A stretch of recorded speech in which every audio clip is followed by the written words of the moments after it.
This is how I import ranchu from Thailand. First of all, gonna look for a seller. Mas malaki yung farm, mas maganda yung presyo. And I already have a long-term partner. Ilang beses na rin ako naka-import sa kanya. So I know na okay yung mga darating. So nagtanong ako sa kanya ano yung mga available, nagbigay siya ng mga option, and then I choose 2 sets. And then nahanap ka naman ng transshipper. Sila yung parang cargo. Sila yung magpaprocess ng shipment from Thailand to Philippines. Usually they have 2 cycle of shipment per month. Most of the time, this is first week of the month and third week of the month. Pero minsan nagbabago din. So nakuha ko yung isda sa kanya around second week of August. And it's just a waiting game para ma-receive natin yung mga isda. And today is the day. I already prepared this tank. So na-disinfect ko na to and ready na to for the import ranchu na darating ngayon. Instead of going to Serban, I decided na ipalalamove na lang para makatipid sa expenses for the shipment. Since pag ako yung kumuha, mayroon pa tayong toll and then gas. And also pagod din, syempre. So by doing lalamove, I save my energy and also my resource. And that will make my import cost lower. And ang resulta, mas mababa natin maibibigay yung mga in-import nating ranchu. Given na lahat is healthy, maayos ang langoy, at walang problema. Kasi may mga ranchu tayo dito na ini-import na hindi naman natin na-out kasi hindi maganda yung langoy. Since ang main purpose ko ng importing is selling. And with that said, if you're looking for imported ranchu, you can message me directly. So I can send you all the available pa.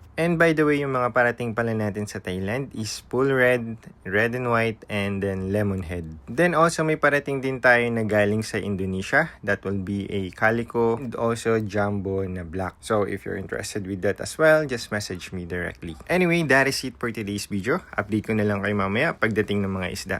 Thank you guys for watching and see you on the next one. Bye-bye!